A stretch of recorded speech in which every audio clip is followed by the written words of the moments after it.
I am Chelsea, a woman who spent her entire life seeking a shred of affection from a man who never intended to give it. The funeral was an eerie, silent affair held under the gray skies of Ohio, where I stood completely alone among people who shared my blood, but not my heart. My brother waited until the last mourner had departed before he stood on the porch, with a triumphant, sickening smirk across his face. He clutched a suspicious document tightly in his hands, declaring with a loud, arrogant voice that our father had left every single asset to him alone. Without allowing me a moment to grieve, my brother grabbed my worn suitcase containing my few belongings before hurling it into the deep mud of the driveway. He snarled at me to leave the property, immediately claiming that I no longer had any right to step foot inside the only home I had ever known. A wave of suffocating bitterness washed over me because my father had closed his eyes forever without ever explaining his cruel, lifelong favoritism. I stood there shivering in the rain, watching the door slam shut on the life I once had, while wondering how much more I could possibly endure. Before we continue with the rest of powerful stories with all of you, I wandered the empty streets of Cleveland with the little money left in my coat pocket, feeling the biting wind pierce through my thin layers as I realized I had nowhere to turn. The reality of my brother's cruelty settled into my chest like a cold stone, because I knew that Preston wouldn't hesitate to let me starve on the sidewalk. I spent hours scanning the classifieds on my phone until the battery finally died, leaving me to rely on the fading paper flyers posted on telephone poles. Every step away from the life I once knew felt like a betrayal of my own memories, yet I had to find a roof before the Ohio winter claimed what was left of my spirit. The shadows of the tall buildings seemed to stretch toward me like accusing fingers, mocking the fact that I had been cast out by the only family I had left. Eventually, I stumbled upon a lonesome wooden house at the end of a dead-end street, where a flickering yellow light cast long, distorted shadows across the overgrown yard. A handwritten sign in the window offered a room for rent at a price that seemed almost too good to be true, given my current financial desperation. When I knocked on the weathered door, an old woman with silver hair tied in a tight bun appeared behind the rusted screen. This was my new landlady Viola, who didn't greet me with a smile, but instead studied my face with a piercing gaze that seemed to look right through my soul. I reached into my pocket to pull out the remaining cash I had managed to hide from Preston before he seized everything else during his frantic search of our family home. Viola took the money with trembling hands before she gestured for me to follow her into the dim, narrow hallway that smelled of cedar plus old books. She didn't ask for a background check or a security deposit, which felt like a miracle, even though the house seemed to be held together by nothing but hope plus ancient nails. The stairs groaned under our weight as she led me to a tiny room tucked away under the eaves of the attic where the ceiling sloped dangerously low. I watched her fumbling with a heavy brass key until she pushed open the door to reveal a space that was barely larger than a closet. The wallpaper was peeling in long, jaundiced strips, while a single bare bulb hung from the ceiling, casting a harsh light over a thin mattress on the floor. I thanked Viola in a voice that was barely a whisper, but she simply turned away without a word, leaving me to face the crushing weight of my new reality. I dropped my suitcase onto the dusty floor before sitting on the edge of the bed, listening to the house settle as the wind began to howl outside the window. The silence in that room was far more deafening than the screaming matches I had endured with Preston earlier that day, because it signaled the end of my life as a daughter plus a sister. I realized that my father had died leaving me in the hands of a monster, so there was no one left in the world to protect me from the consequences of his favoritism. My heart felt like it was breaking all over again as I looked at the cracked ceiling, knowing that I was now truly alone for the first time in my life. As I moved to close the door for the night, I saw Viola standing at the end of the dark hallway, her figure silhouetted against the faint light from the kitchen below. She wasn't moving or making a sound, but she continued to watch me with an expression of intense curiosity that made the hair on the back of my neck stand up. There was something deeply unsettling about her presence, as if she were waiting for me to say something, or perhaps she were searching for a ghost in my features. Her eyes held a mixture of sorrow, plus a strange knowing recognition that made me feel like an intruder in a story I didn't yet understand. I eventually closed the door and locked it, but the memory of her haunting gaze stayed with me long after I had turned out the light. The next morning found me standing in the center of a kitchen that seemed to have absorbed decades of grease plus neglected dreams, while I tried to ignore the hollow ache in my stomach. I reached into my velvet pouch to retrieve the only item that connected me to a woman I had never known, which was a delicate gold necklace with a small crystal pendant. This piece of jewelry was the only thing my father Clifford hadn't managed to take away from me because I had kept it hidden in a secret lining of my coat for years. As I tried to wipe away a smudge of grime from the cold metal, my fingers slipped due to the lingering exhaustion, plus the emotional trauma of the previous day's events. The necklace fell with a sharp, dry clatter against the warped floorboards, echoing through the heavy silence of the house, like a sudden crack in a frozen lake. I hadn't heard anyone approaching yet. Viola was suddenly standing in the doorway with her eyes fixed on the floor, where the gold chain lay coiled like a sleeping serpent. Her breathing became shallow as she stepped into the small room, her gaze never wavering from the pendant, as if she were seeing a ghost from her own forgotten past. She didn't move to help me pick it up, but instead looked directly into my eyes with an expression that bordered on pure terror, combined with a strange sense of relief. The air in the kitchen grew heavy with an unspoken tension, while she stood there trembling, her hands clutching the edges of her apron until her knuckles turned white. "You were born on May 22nd, plus your mother passed away almost immediately after bringing you into this world, didn't she?" she asked with a voice that shook like dry leaves in an autumn wind. I stood frozen in place, my hand hovering inches above the floor, because there was no possible way this stranger could know such intimate details about my tragic arrival. How could you possibly know that specific date, since I have never mentioned it to anyone in this neighborhood? I asked, while my heart began to hammer against my ribs with a frantic, suffocating rhythm. The shock of her words felt like a physical blow to my chest, leaving me gasping for air in the cramped kitchen space as the world seemed to tilt on its axis. Viola slowly knelt down beside me, her old joints creaking as she reached out to gently touch the pendant with a reverence that made my skin tingle with an electric current. She looked at me with tears welling in her clouded eyes before explaining that she had been the one who placed that very necklace around my mother's neck during her final agonizing hours. "I was your nanny Chelsea, the woman who held you throughout your first year of life, until your father decided that my presence was a threat to his absolute control," she revealed with a bitterness that had clearly fermented over 2 decades of forced silence. She told me how Dad had abruptly fired her without a single word of recommendation, effectively banishing her from the only life she had known since my mother's passing. We sat at the small, wobbly kitchen table as she explained that she had ended up in this rundown house in Ohio because she had nowhere else to go after being cast out by the man I called my father. She had recognized the curve of my jaw, plus the shape of my eyes the moment I stepped onto her porch, yet she hadn't dared to speak until she saw the jewelry that confirmed her suspicions. Viola confessed that my mother had trusted her more than anyone else, often speaking of the fears she had regarding the coldness that was already growing in Clifford's heart. "I have waited over 20 years to see if the daughter of the woman I loved like a sister would ever find her way back to the truth," she said while clutching my hand with surprising strength. The realization that I had randomly rented a room from the very person who possessed the missing pieces of my childhood felt like a tectonic shift in the foundation of my reality. I began to understand that my brother's cruelty plus my father's lifelong silence were not just random acts of malice, but were actually the catalysts that drove me into the arms of the only ally I had left.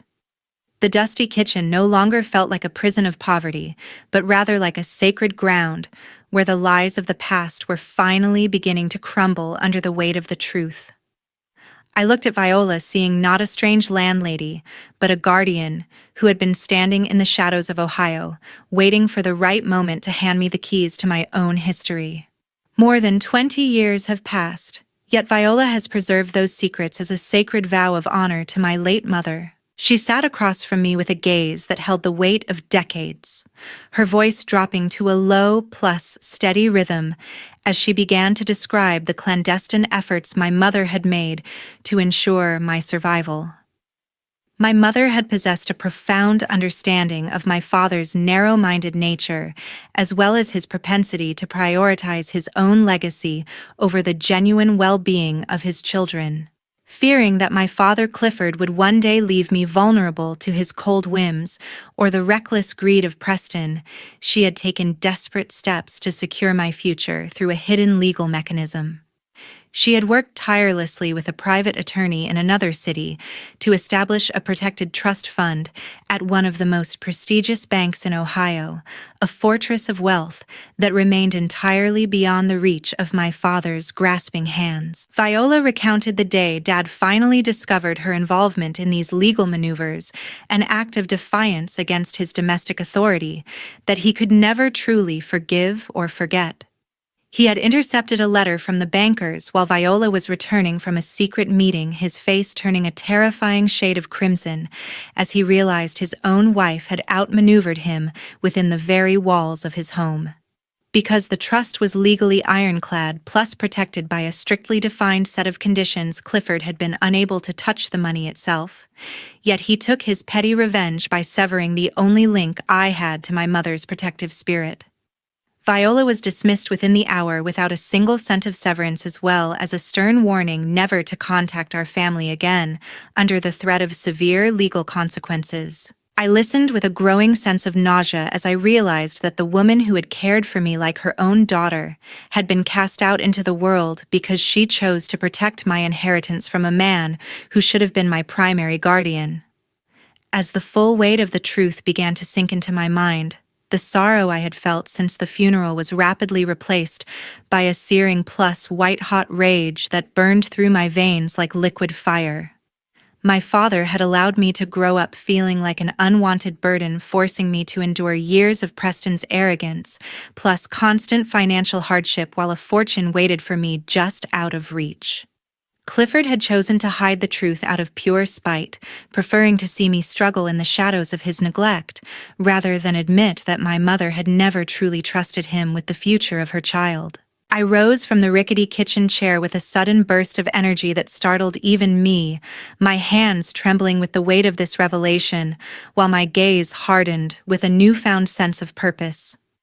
I am going to take back every single thing that he tried to steal from me, because my mother didn't build this fortress for it to be forgotten in the dust of his lies. I declared with a voice that was as cold as the Ohio winter. Preston thinks he has won everything by taking that house, but he has no idea that the real foundation of this family is about to collapse right on top of his greedy head. I added as I looked Viola directly in her tear-filled eyes with an intensity that signaled the end of my victimhood. I realized that my father's silence was a cage he had built for me, but Viola had just handed me the key to blow the locks off the doors for good. Viola nodded slowly, as if she had been waiting for this exact moment for over 20 years, reaching into the deep pocket of her apron to produce a small plus tarnished key that appeared to be older than the house itself. She led me to a heavy oak chest tucked beneath the window, kneeling down with great effort to unlock a false bottom that revealed a thick envelope made of yellowed plus brittle parchment. Within this envelope lay the original documents of the trust fund, the ink slightly faded, but the legal signatures remaining clear as well as undeniable in their authority over my destiny. These papers were the physical proof of my mother's love, a shield she had forged from the past to protect me in a future she would never live to see herself. I gripped the documents tightly against my chest, feeling the texture of the old paper beneath my fingertips as I prepared to step into the light, plus confront the brother who believed he had left me with nothing. At exactly 9 o'clock the next morning, I stood with Viola in front of the tall glass building of the Central Bank in Ohio, feeling the biting wind sweep across the plaza while I clutched the yellowed documents tightly against my chest. The sterile atmosphere of the private banking suite felt worlds away from the dusty attic I had occupied just hours before, yet the tension in my limbs remained as sharp as a jagged blade. We were ushered into a private office where a stern-faced officer began the grueling process of verifying my identity through a series of modern biometric scans that felt strangely invasive. I sat in a leather chair with my heart hammering against my ribs during the agonizing wait for the legacy system to process my DNA sample, as well as my fingerprints against the records my mother had established decades ago. Every second that ticked by on the wall clock felt like an eternity of judgment, leaving me to wonder if my father's influence had somehow reached even into this sanctuary of financial security. The silent computer monitor suddenly flickered to life with a soft chime that seemed to echo through the quiet room, signaling that the decades of hidden protection were finally being unlocked for me. My breath hitched in my throat when the final verification screen cleared to reveal a balance of $5 million, an astronomical sum that represented every ounce of my mother's foresight, plus her silent rebellion against Clifford. I felt a sudden rush of warmth spread through my cold veins because I finally realized that I was no longer the penniless outcast that Preston had tried to create on that muddy driveway. The figure on the screen was more than just money. It was the ultimate shield that my mother had forged from beyond the grave to ensure that her daughter would never be truly defeated. I looked over at Viola, whose eyes were brimming with tears of vindication, knowing that her 20 years of guarding this secret had finally culminated in this moment of absolute triumph. Just as we were preparing to finalize the transfer of the funds into a new private account, my phone vibrated in my pocket with an urgent call from my best friend Tara. I stepped toward the window to answer, feeling a cold dread settle in my stomach as I heard the frantic tone of her voice over the static of the line.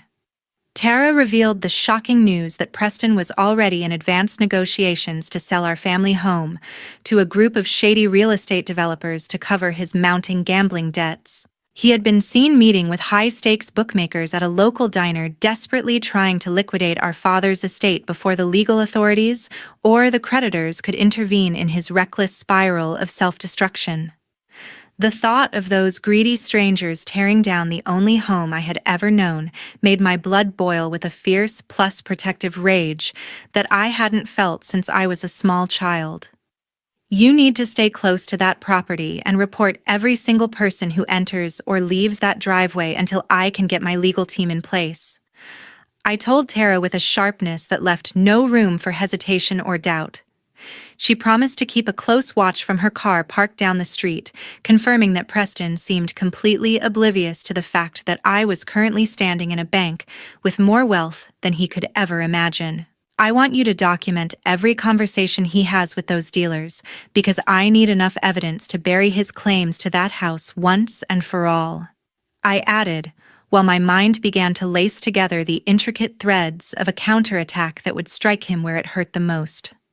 Tara agreed to remain my eyes plus ears on the ground, pledging her absolute loyalty as she understood that the stakes had moved far beyond a simple family dispute.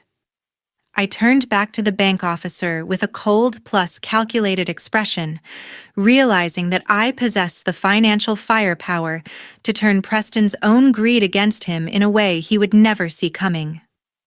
I instructed the bank to immediately put me in contact with a top-tier legal firm that specialized in anonymous acquisitions as well as debt management.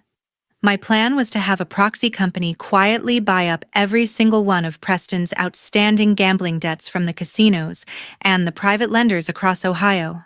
By becoming his primary creditor, I would be able to seize control of his financial destiny before he even had the chance to sign away the deed to our family home. The irony of the situation was not lost on me, because I was about to use my mother's love to buy back the very heritage that my brother plus my father had tried so hard to destroy. The next 2 weeks were a period of tireless work with my lawyer Grant, as we meticulously constructed a flawless strategy to reclaim the heritage that had been stolen from me in the wake of my father's passing. Grant spent several intense days identifying every single creditor who held a piece of Preston's reckless financial history, ranging from legitimate banking institutions to the darker underground gambling rings of Cleveland. We utilized a private limited liability company to mask my identity, allowing us to quietly offer cash buyouts for all of Preston's outstanding promissory notes plus his massive losses from illegal sports betting. My brother remained completely oblivious to these maneuvers because he was too busy boasting to his associates about the millions of dollars he expected to receive once the family home was sold to the highest bidder. He spent his nights in expensive clubs drinking top-shelf whiskey, as well as telling anyone who would listen that he had finally purged his life of his father's lingering influence, plus his sister's annoying presence. It was almost comical to witness his arrogance through the reports Tara sent me, knowing that his entire future was now resting in the palm of my hand without him ever suspecting a thing. While Preston was drifting further into his intoxicating dream of wealth, Grant plus I were busy gathering the forensic evidence necessary to prove that the signature on the will was a complete fabrication. We consulted with a top-tier handwriting expert who examined dozens of my father's old ledgers to confirm that Clifford could not have possibly signed that document during his final weekend hours. The expert pointed out that the slant of the letters plus the pressure of the pen were entirely inconsistent with the tremors my father had suffered from during his last few months of life. You are now legally positioned as the sole owner of every significant debt your brother has accumulated over the last 5 years, which effectively makes you his master. Grant explained while we reviewed the mountain of paperwork on his desk.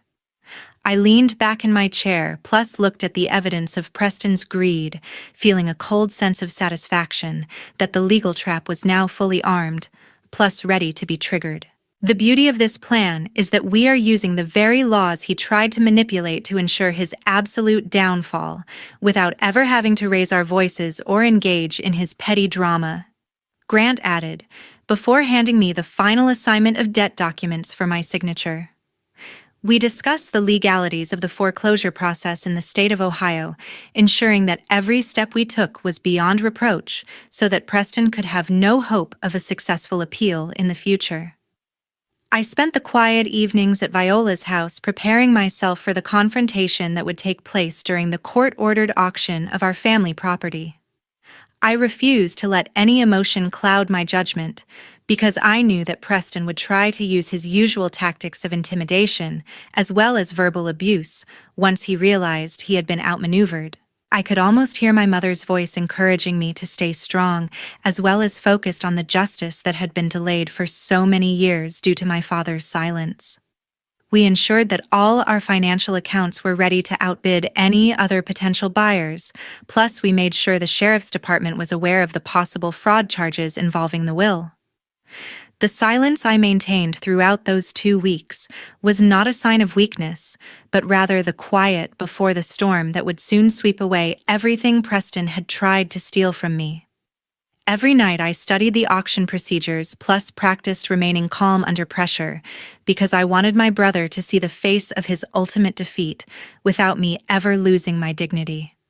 Viola would often bring me a warm cup of tea, plus sit in silence with me, her presence a constant reminder of the woman who had sacrificed everything to ensure I would eventually have this opportunity. We had secured the necessary court orders to freeze any movement of the house proceeds, ensuring that Preston would not be able to flee with a single penny before his debts were fully satisfied through the legal system. My financial resources were now formidable enough to overwhelm any obstacle he might throw in my path, yet I knew that the real victory would be watching the realization of his failure wash over him in a public setting. As the date of the auction approached, I felt a strange sense of peace, because I knew that the truth was finally on my side, plus the time for hiding in the shadows of my father's neglect was finally over. The house auction took place on a sweltering afternoon, where Preston was laughing, plus talking smugly with potential partners, while leaning against the mahogany desk in the foyer. He was dressed in an expensive suit that he undoubtedly purchased with the funds he had pilfered from our father's estate during those final weeks of cold neglect. I watched from the entrance as he held a glass of champagne toasted his new business associates, while completely forgetting the sister he had left for dead in the Cleveland rain. The air was thick with the scent of expensive cologne, as well as the greedy anticipation of investors who were eager to tear apart the legacy of my family. Preston looked every bit the successful heir he believed himself to be, unaware that the foundation of his fragile empire was about to be obliterated by the truth. I stepped through the heavy front doors, plus let the thick, humid air of Ohio settle around me before pausing to adjust my sunglasses as I surveyed the room of vultures. The moment I removed my glasses, plus locked eyes with my brother across the crowded hall, his smug expression vanished instantly to be replaced by a mask of pure shock combined with a flicker of primal fear. He stumbled back against the desk before pointing a trembling finger at me while screaming for the security guards to remove this trespasser from the property immediately. Preston's voice was high-pitched plus incredibly desperate-sounding, exactly like a cornered animal who had just realized the hunter was standing right in front of him. He continued to yell incoherent insults as well as threats, yet his eyes betrayed the fact that he knew deep down his time was finally running out. I did not move even an inch as the security personnel approached with their hands on their belts, nor did I show a single flicker of the intimidation that had once defined our relationship in this house. I am not here to beg for a place to stay, but I am standing here as your primary creditor plus the successful bidder for this entire estate, I said with a voice that cut through his frantic shouting like a sharpened blade of ice. My words seemed to echo off the high ceiling as the potential buyers plus the auctioneers turned their heads to witness the collapse of the man who had claimed to be the rightful heir. My words seemed to echo off the high ceiling, stripping away the illusion of Preston's authority, plus leaving him standing naked in the light of his own crimes. Grant stepped forward with a heavy briefcase containing the legal documents that proved every single cent of Preston's inheritance had been consumed by the massive debts I now owned. My lawyer began to methodically read the court orders that had authorized the seizure of all assets standing in Preston's name due to his total plus irreversible financial insolvency. He presented the evidence of the fraudulent will, showing the signatures that were clearly forged by my brother during the final hours of our father's life, while he was too weak to even hold a pen. The handwriting experts had been thorough, providing a mountain of evidence that made Preston's claims to the property look like a pathetic work of fiction designed by a greedy child. The legal weight of the documents was undeniable, effectively rendering every transaction Preston had made since the funeral completely null plus void under state law. Preston's face turned a ghastly shade of pale as he began to realize that his intoxicating dream of wealth was dissolving into a nightmare of criminal liability plus absolute poverty. He tried to lunge toward the documents in a fit of rage, but the security guards who were once his servants now held him back with a firm plus uncompromising grip on his shoulders. You are now facing felony charges for the forgery of our father's last will, plus testament, which means the state will be investigating every single transaction you have made since the funeral. Grant informed him, while maintaining a cold plus professional demeanor that left no room for negotiation. My brother began to wail about how unfair this was, pleading with me to remember that we were family, as well as claiming that he was simply doing what was best for our father's legacy. His desperation was a pathetic sight, to behold a complete reversal of the arrogance he had displayed just minutes earlier when he thought he was untouchable. I looked at him with a gaze that held no warmth, plus absolutely no room for the manipulation he had used against me since we were children in this very house. My compassion ended the moment you decided to hurl my only belongings into the mud, plus leave me homeless in the Ohio winter without a single dollar to my name. I declared, while looking him directly in his hollow, desperate eyes. I reminded him that he had spent his entire life taking from those who loved him, but today, the ledger was finally being balanced in a way that he could never escape through lies or charm. There would be no reconciliation, plus no second chances, because I had finally learned the value of my own life through the suffering, plus the isolation he had inflicted upon me. The reality of his situation finally settled over him like a shroud of heavy iron, leaving him broken plus weeping on the floor of the foyer he had tried to claim as his private kingdom. 2 police officers arrived shortly after to take my brother into custody, their presence a stark reminder that the laws of man had finally caught up to his reckless plus illegal behavior. I watched as they placed the heavy metal handcuffs on his wrists, listening to the metallic click that signaled the end of his reign of terror over my life, plus my memories of our father. Preston was led out of the house in front of the very people he had tried to impress with his stolen wealth, his dignity stripped away along with the fortune he had never actually earned through honest work. I stood on the porch as the patrol car drove away into the shimmering heat of the afternoon, feeling the weight of the past finally lifting from my tired shoulders. The driveway where he had once abandoned me was now completely empty of his presence, leaving me with the peace, plus the freedom that I had fought so hard to reclaim for myself. 3 months have passed since the storms in my soul finally subsided, plus now I stand on the front porch watching the vibrant orange plus red leaves of the Ohio autumn drift slowly to the ground. The sound of hammers as well as saws echoes through the hallways of my childhood home, but this time the noise brings a sense of healing rather than the destruction Preston had intended for our family legacy. I have hired a local crew to strip away the years of neglect, plus the coldness my father had allowed to settle into these walls, replacing the dark wood with bright, welcoming colors that reflect the light of my new beginning. Every room is being meticulously restored to honor the memory of the mother I never knew, turning this house into a sanctuary of love plus truth, rather than a monument to favoritism as well as silence. I spent several weeks personally sorting through the attic to find any lingering traces of my mother's spirit, feeling her presence in every corner as I reclaim the space that was rightfully mine. The garden is being replanted with the same flowers she once loved, ensuring that the legacy she built with her secret trust fund will continue to bloom for generations to come in this small corner of Ohio. I have officially welcomed Viola into this home as a permanent member of my family, giving her the largest plus most comfortable suite on the 2nd floor, where she can finally rest after 20 years of guarding my secrets.